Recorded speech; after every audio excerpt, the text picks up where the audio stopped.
I'm opening the show today with This Life is Joy by Roger Teel, discovering the spiritual laws to live more powerfully, lovingly, and happily. And I quote, "We are all seekers, not because something is missing that we must struggle to find. We search for more because we are made of more than we know." There are times when the human experience is really difficult and painful.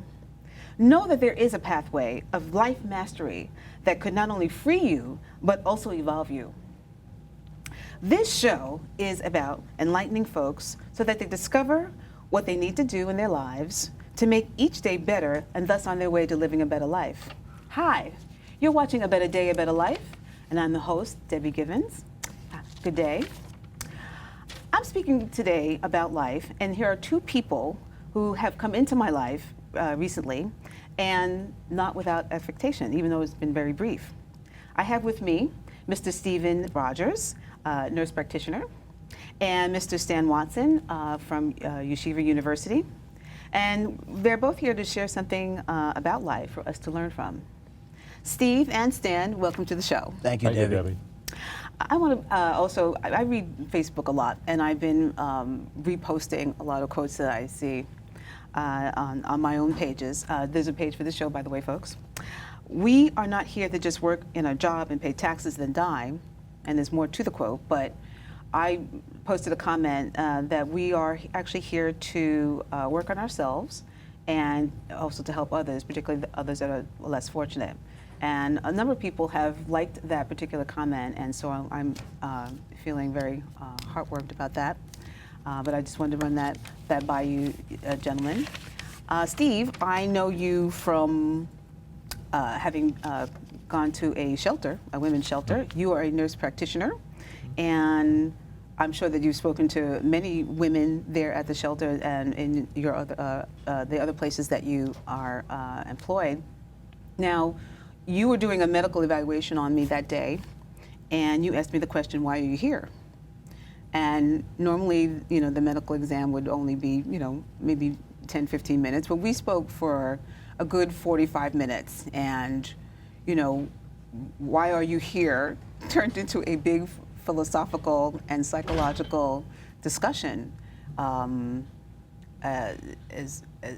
was I here? And I had to, you know, really go through talk to you about some of the things that were going on in my life and what I was trying to read into being in a shelter and having gotten to that low point in my life. And you had a lot of wonderful advice and analysis there, and I took copious notes as I normally do. And I just wanted to let you know that you told me, in particular, to be conscious of your shadow side. You said to me, you seem to be suffering from lower self-esteem, and that could be something that is zapping you, and I recognize that, and I thank you for the analysis and talking to me that day. Now, you've spoken to a number of women before and after me, obviously, at that shelter. What is your sense of why some of us end up homeless? Well, there's multiple reasons. I'm hardly an expert on homelessness. No. However, spousal abuse, domestic violence, Wow. battered women syndrome, or just people being unemployed or having a dysfunctional relationship or losing a place to live with a significant other. It might not be a dysfunctional relationship or unemployment. So there's multiple reasons. And physical and mental illness could play a part as well. Wow. Is there some characteristics in common? For example, and it sounds like, okay, you're in a relationship, which means you are dependent on somebody or something, and perhaps you're not watching out for your own well-being, and you don't see the signs that perhaps you're just a step away from being homeless and having to seek alternate shelter? Well, I think many of us are potentially, you know, could step on that banana peel and be homeless. I've seen women who are doctors, you know, lawyers, dentists, college professors in the situation. Wow, people that have professional backgrounds and theoretically a salary and a roof over their head somehow could end up homeless. And something happened in their life where that happened.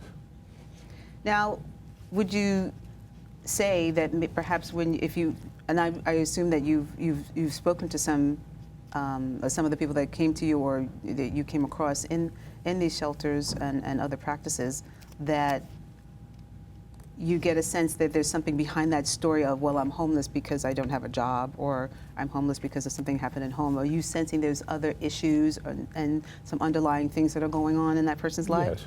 Yes, I believe so, yes. Now, for me, just to use me as an example, I told you about a relationship, and you said, you deserve better male companionship for starters, and you're probably in that situation because of low self-esteem. And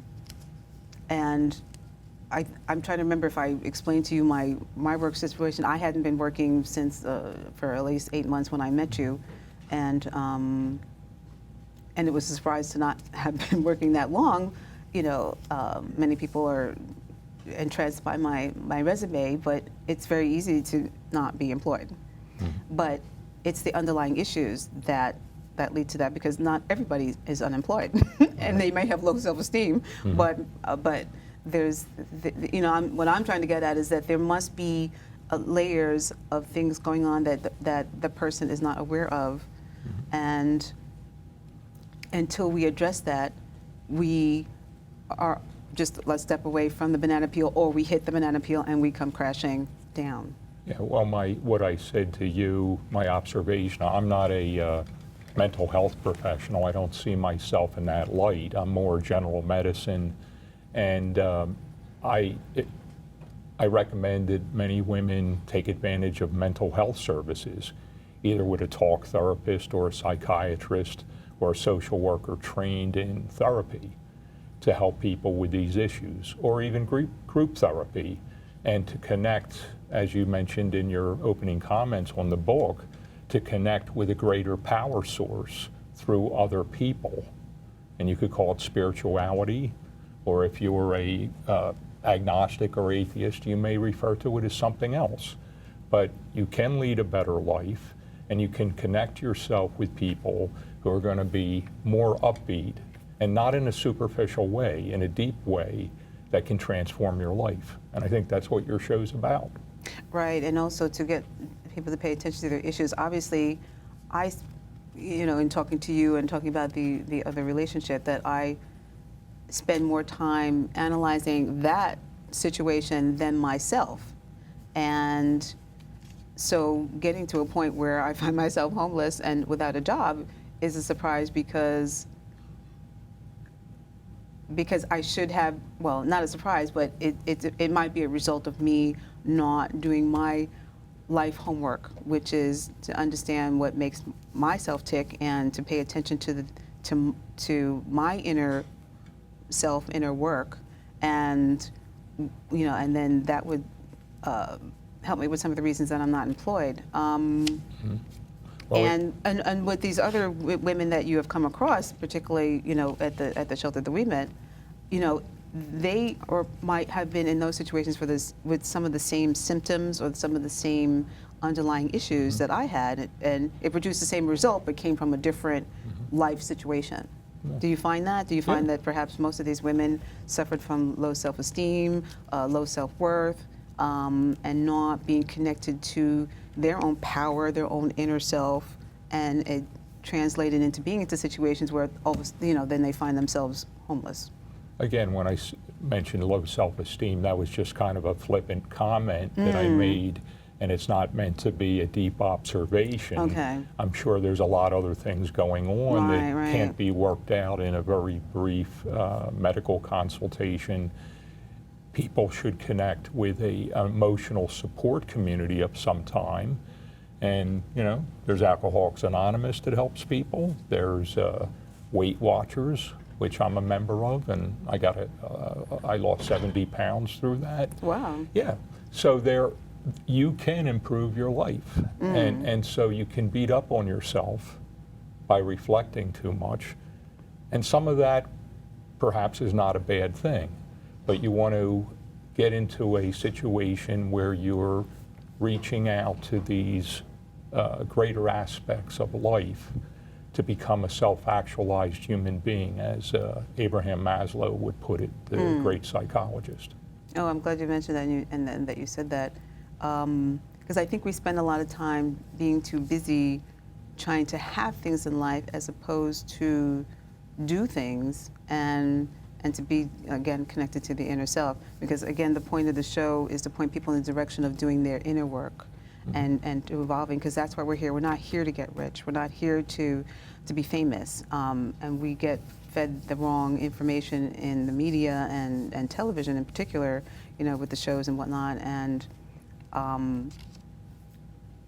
the reason I'm doing this for people to wake them to be more conscious is because, as you can see in New York and in the United States, we are getting into a bad situation economically.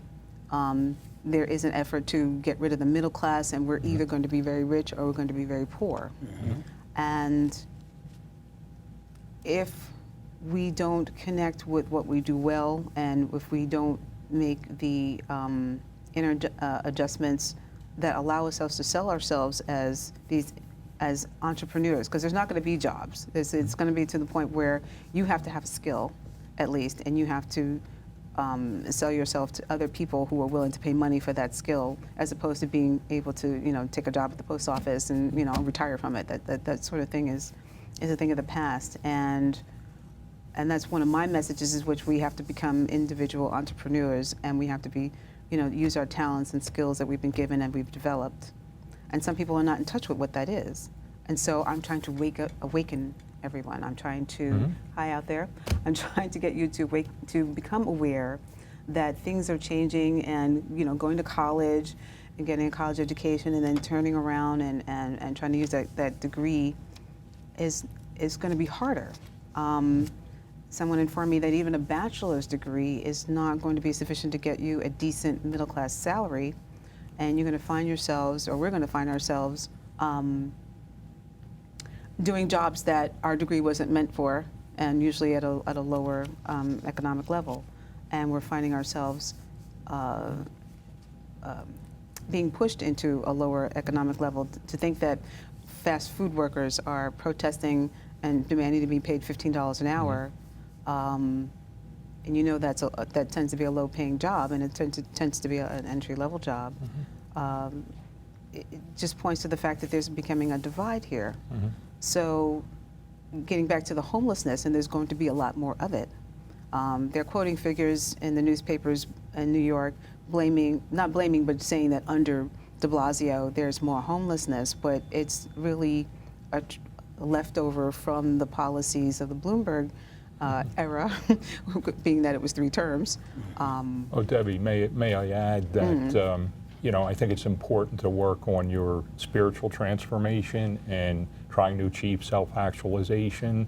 But if you're homeless and you don't have your basic human needs met, food, clothing, or shelter, it's harder to get up to that Maslow's pyramid, to the greater hierarchy of needs of education and cultural activity and political activism, perhaps, and mystical or peak experiences. But I've met women in the shelter, and granted they're probably a minority of who are homeless, that are political activists and are doing things to try to decrease homelessness and improve their own lot.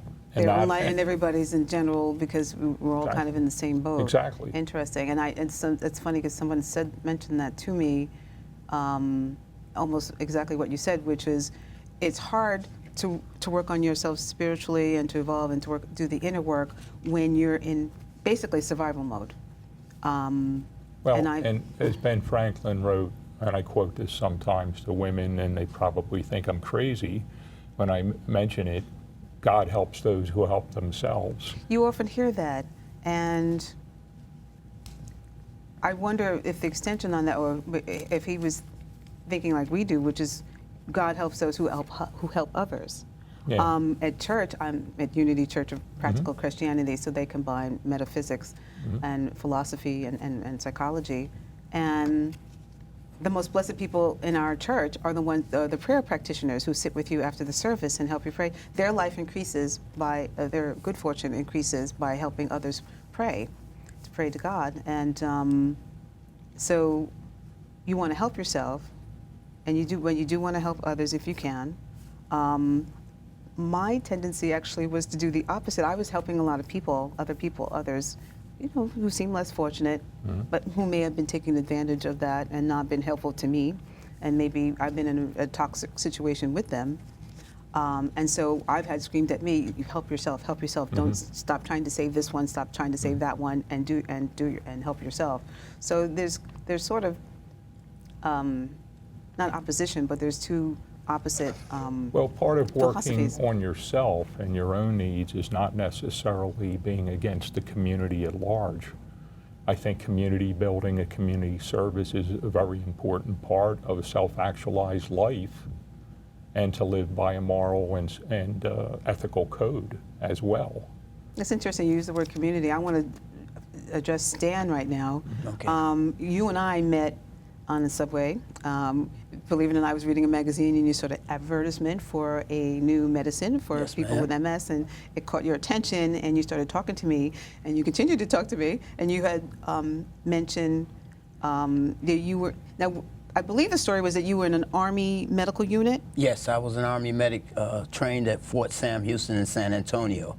And I went from there to an infantry post, which is the largest Army post, Fort Hood, Texas. And from there, I went to Germany for 6 months in 1975. And I had an experience over there, first almost dying overseas in what they call an APC, armored personnel carrier, flat tanks they call tracks. And wheels came off, and we went off a mountain, and it went down about 40 feet down the mountain. But we survived, myself and 7 other medics. We made it back stateside in November when we left Wildfleck in West Germany. Then we got back to Fort Hood, and we had a communion going on, and we took a communion service. They came in tents like on MASH, the big tents with chow tents where we had sleeping quarters, and they said, "Who wants to take communion?" An Army chaplain. And when the Army chaplain came in, we took that communion. I had the most profound experience of my life during a communion in Fort Hood, Texas, back stateside. Wow. Now what happened actually in that? Well, normally when you do the communion, just like they do at any church, Catholic, Baptist, or any denomination, they take the wafer signifying Christ's body, and they drink the grape juice, which is the wine signifying his blood. And we did that in the field, and this time it was 7 of us. And of course, for my religious knowledge, 7 is always the number of completion. Yeah. So this was a completion of, as I say, my spiritual experience. Now you say 7. Yes. Actually 9 is, and 7 is considered a spiritual number. Yes, So you had a very very, much very so. spiritual experience Yes, there, ma'am, I did. and it was meant to be. Now I remember that part of a story that you told me had something about you guys were in peril and some sort of Levitation. power. Levitated us. Talk And 3 about- words caused the levitation, and it was the 3 words everyone wants to hear constantly: I love you. And the one that we saw delivering the words, to this day was God, was the Lord. Wow. Because when we drank the wine, the second part of the communion ceremony, all of us experienced the same thing, and we were in awe, speaking in the tents after the experience that occurred. And it was basically, as described in the Bible, face like the sun, shining bright. You couldn't even see his face, a robe so white you couldn't describe how white it was. And when he came down, we were being lifted by his words, I love you. And all he said was, I love you. And the experience was that we were feeling what heaven feels like. Wow. It was deep.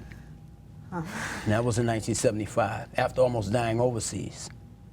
And when I take communion at my church now, which is Mount Olivet Baptist Church in Harlem, a famous 136-year-old sanctuary that used to be a Jewish synagogue, Temple of Israel, and I take it now and just say, Lord, give me another taste of that. Wow. That changed you, didn't it? I mean, It certainly did, because I was raised in church. I was almost born in a church. My mother was at a revival back in 1951. I started kicking, and her water broke in Trinity AME Zion Church in Woodruff, South Carolina, my birthplace.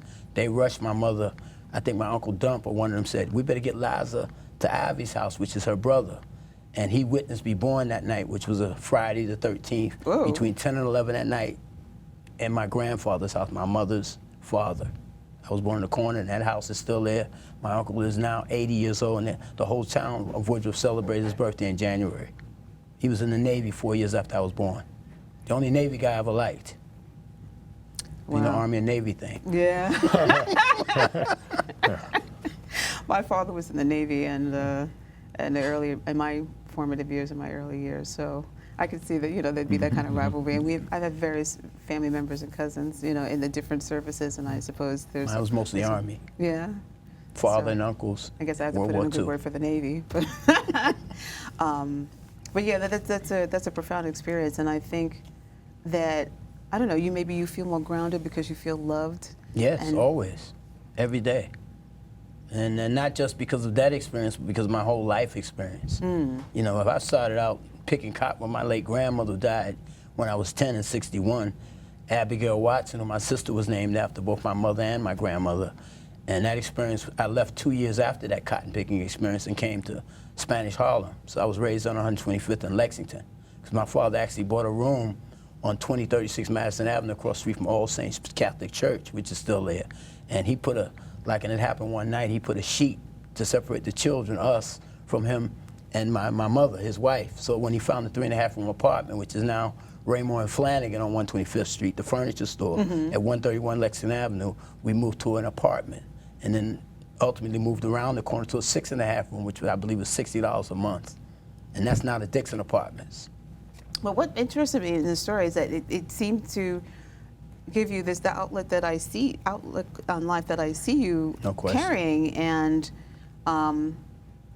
obviously it sounds like you won't be homeless because there's something about the way that you've embraced what you've experienced that has not left you empty or in the negative, but has left you full or in the positive. You feel that that's the idea, and maybe we have to look at our experiences differently. And he talks about that. He tells an interesting story. He was about to, Roger Teel, he was about to marry someone who, she's a gorgeous woman, whatever, and he thought everything was fine. And she goes home for Christmas, spends Christmas with her sister, and the next thing you know it, she's calling off the wedding. And it hit him like a ton of bricks. And he was very resentful when that happened. He was angry. He was about to marry a beautiful woman, and now she's not. So he created negative thoughts about her and the whole situation. And then, him being a preacher and a lecturer, he told a friend of his, about this, and the friend said, you ought to take some of your own advice in preaching. And he had to change the way he looked at it. Again, it was outside blame. He was blaming that person, the woman, and not realizing that maybe there was something wrong with the relationship and he had missed. And he back analyzed his previous relationships and realized that, they weren't complete or they weren't full or whatever, and he stopped blaming that person and stopped having that anger, and he had to turn the intention and the analysis to himself. And I think and I'm going through that myself now, the same thing with a relationship and over-analyzing a person, but the anger is beginning to subside now, and I realize that the things that had happened during it, some of it was to protect me. Like there were times when we tried to be together and we couldn't, and you could tell the universe was trying to do something there, and I'm finally beginning to understand it all. And it's like, this was a bad person, and I needed to be away from them and away from their influence while they're going through this terrible period. So,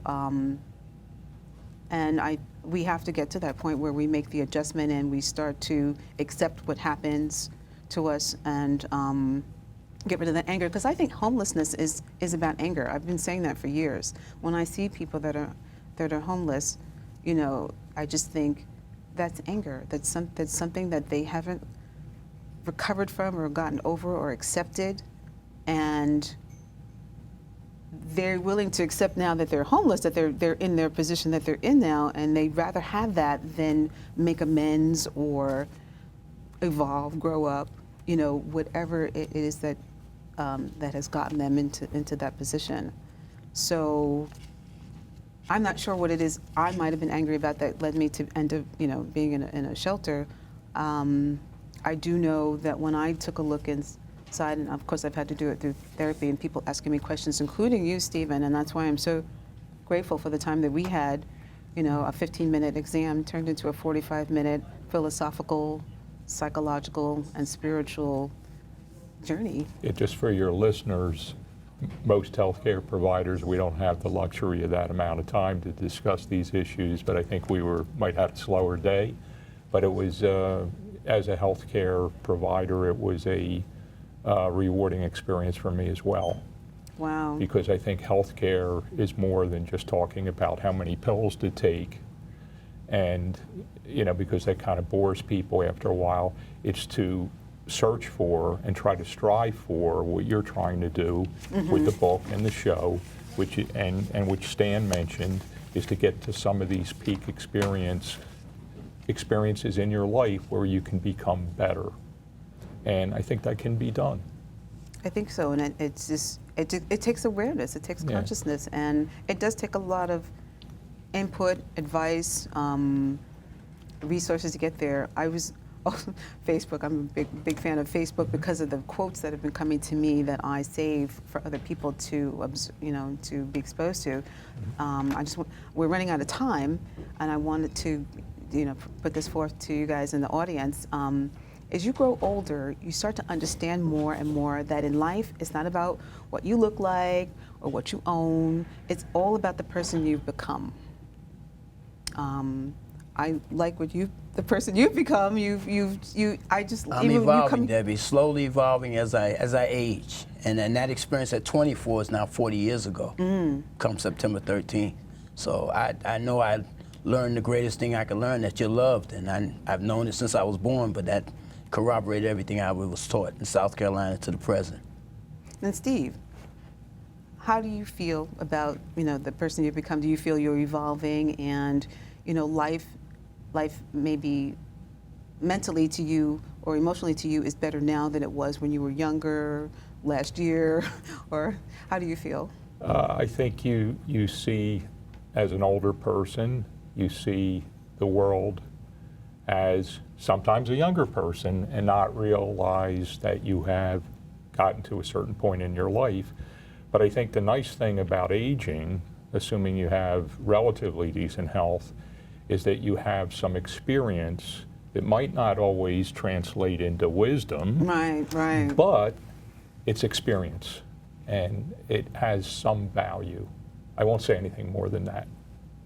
And I think that, I've been through a lot for the past 4 years, but having followed some of the esoteric arts like astrology, numerology, they do card reading, palmistry, I'm getting better at accepting some of the things that happen.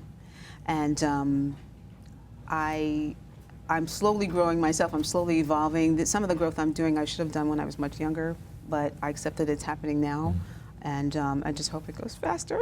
So I just want to end with some more philosophy here. They actually handed this to me in a program that I'm in, and it was sort of strange because it's a workshop on job readiness, but watch your thoughts. Watch your thoughts. They become words.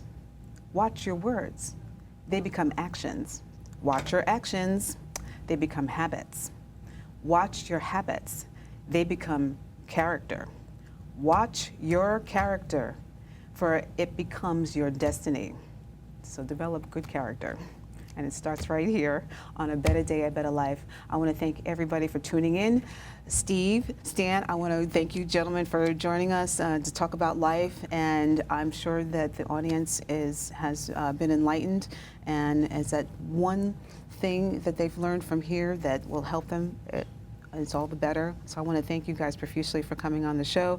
I'm your host, Debbie Givens. Thank you for joining us. Have a better day.